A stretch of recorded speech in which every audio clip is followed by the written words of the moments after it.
Katika vitu ambavyo sasa hivi Yanga wanaumiza kichwa ni namna gani wataenda kupokea ama kuchukua matokeo pale Tabora dhidi ya Tabora United. Itakumbukwa mara mwisho Yanga ilifungwa ama ilipigwa 3-1 na Tabora United pale Azam Complex. Ikapelekea mpaka wakahama uwanja, unakumbuka? Wakaona uwanja KMC. Umeona walivyopigwa ile Tabora wakaona jeuri. Cheza na Azam wakapigwa tena lazima twendeni KMC. Hii jakanje. Haijakaa vizuri. Kusema jamani, mambo gani haya? Wala bala. Sasa wananchi hawataki kusikia kitu chochote zaidi ya kwenda kushinda pale Tabora. Na katika kulifanya hilo kubwa wametuma timu yao iko pale Tabora sasa hivi. Wakati Yanga wao wanacheza hapa juzi dhidi ya Songea United, tayari sehemu ya timu ya Yanga kwa maana ya management ilitangulizwa pale Tabora, ambapo Ali Shaban Kamwe ndiye ameonekana kifua mbele ama mbele ya mstari, front line, akiongoza hamasa za mashabiki wa Yanga mkoani Tabora. Na hii ni kulenga mechi dhidi ya Tabora United wapate ushindi. Lakini katika mchezo huo, moja kati ya hamasa kubwa ambayo inaonekana kwamba mchezo huenda ukawa ni mgumu zaidi ni pale ambapo mkuu wa mkoa wa Tabora, Mheshimiwa Paul Chacha, yeye bana akatoka hadharani wakati akizungumza na wachezaji akawaambia kuna ahadi ya milioni 60 mkifunga Yanga. Ambapo kwenye mchezo uliopita alitoa ahadi ya milioni 50 endapo angeifunga Simba. Sio mchezo uliopita, kwa maana mchezo dhidi ya Simba alitoa milioni 50. Sasa mchezo dhidi ya Yanga anatoa milioni 60. Imeongezeka kidogo endapo ataifunga. Kwa hilo kapo na milioni 60 anaenda nalo pale. Anasema mkifunga tena milioni 60 mnayo. Tena anasema mliweza kuwafunga Yanga, sio kitu. Mliweza kuwafunga 3-1.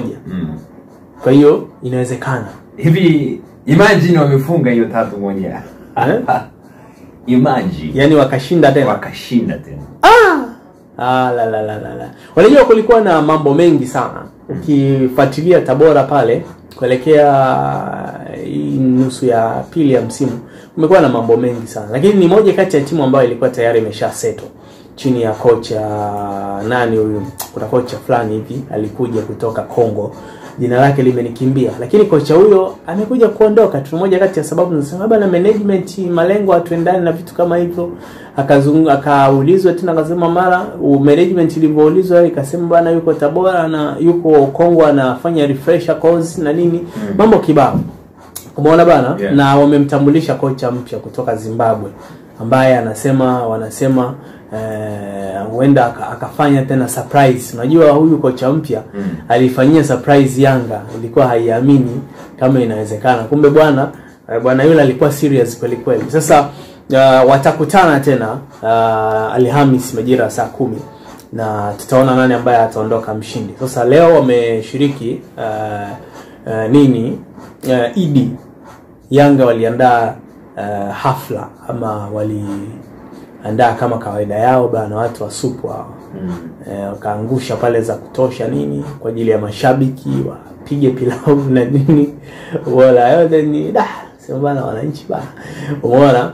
Yeah. Kwa hiyo ni moja kati ya mchezo ambao umejaa hisia mbalimbali, hisia mseto. Na ukimsikiliza mkuu wa mkoa anakuambia naona kuna message wanawatumia. Yani kuna message wanawatumia. Sasa kama wakiwapa hela nyie chukueni. Chukueni tu. Lakini hakikisheni siku yote tunawabonda. Yani kitokea nini? Maana yake sasa kuna kama mazingira kwamba wanatumia message wachezaji wa Tabora United. Na watu gani? Maana yake wawakilishi wa Yanga. Na siku 2-3 hizi kuna voice ilivuja, sijui kama ni ya kutengeneza au ni vipi, maana hakuna ambaye aliweza kuiconfirm kwenye harakati za kufuatilia. Ilikuwa ni ya mtu mmoja wa Tabora akilalamika, akigombezwa na tishiwa na mtu ambaye alionekana kuwa ni wa upande wa Yanga. Kwa bana tunajua wewe unaendaga Kongo, sijui unafuata kufanyeje, unaenda kutengeneza, mbona mkicheza na Simba hauendi kuwatengeneza bana na nini. Safari hii jaribu, wewe tunajua, tunakuona ulipo, tunakufuatilia na vitu kama hivyo, si ndio bana? Yes, sauti zizo zilikuwa ni sauti, mazungumzo ya simu huwezi kudhibitisha, lakini jina la yule mtu lilitajwa kwamba ni sehemu ya pale Tabora. Sasa mkuu wa mkoa pia akasema bana, yule aliyetishiwa, fanya hiyo kazi kama upo kwenye eneo la ufundi, wewe pigilia, shughulika. Nasema